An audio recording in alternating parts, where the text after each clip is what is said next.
What's up? It's Travis, Driver Mechanic. Welcome back to the channel. Welcome if you're new here. We're going to be replacing some U-joints in an 02 V6 Mustang. Before we get this thing up in there, I just want to say thank you to 462 subscribers. We're so close to the first benchmark of getting monetized. Our watch hours do got to come up, but let's go ahead and get into it. Alright, so we've got the back wheels up in the air. This is a convertible, so it's got a little cross member, which we have blocks under. It should be four 12s, and they're 12 points that hold the drive shaft on. Doesn't take much to see that the U-joints on this are shot. I mean, that's atrocious. Alright, so we're getting ready to pull the drive shaft now. It is 4 12 millimeters. They're 12 points. I would absolutely not use a 6-point socket, especially on a car that's lived in the rust belt. As you can see, it's probably time for a drive shaft replacement because regardless of if the weights are still on, it's rusted to shit. Slide it back towards the motor and the transmission, and then this part will just drop down, and then you'll slide it towards the rear of the car.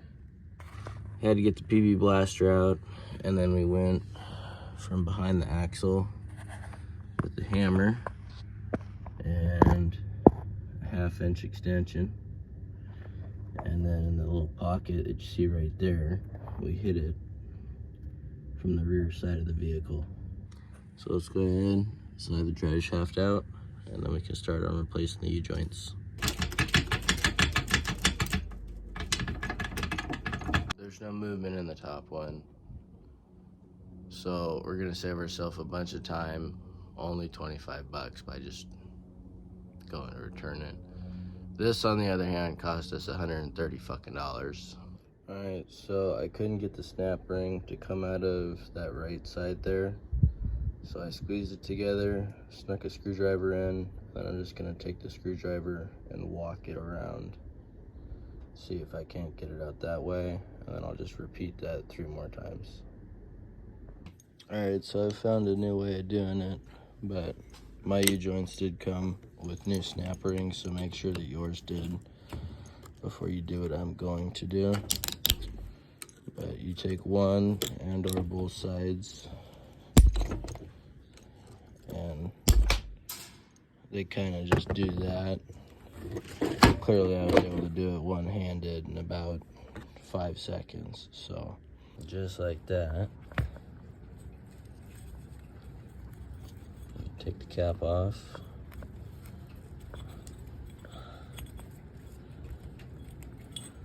And there you go.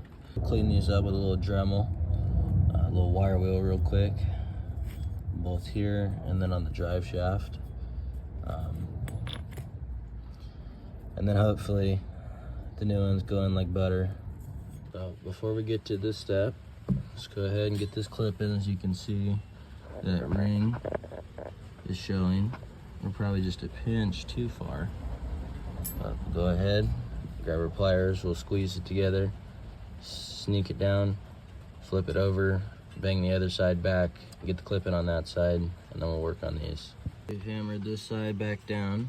We might still need to go a little bit more, but we're gonna try to sneak that clip in first, and then bam. All right, I don't really have a good angle, guys, so I apologize for that. As you can see, we'll pop both of these off. Make sure you don't get nothing in there. There's a bunch of grease. You don't want to get dirt and debris, rocks, and whatever else caught up in there. If you're a smart cookie, you'll have wiped this out before you started filming.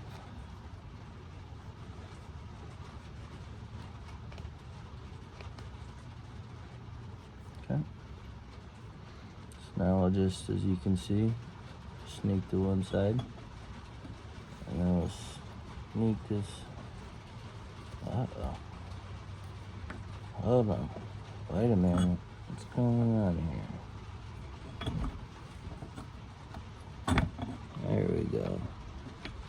Alright. And get your one cap.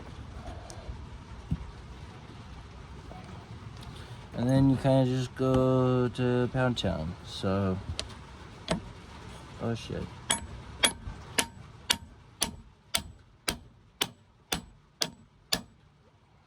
Now that this one's about flat, take our other cap.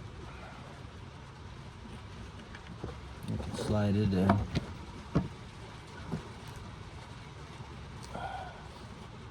But you have to hold this side.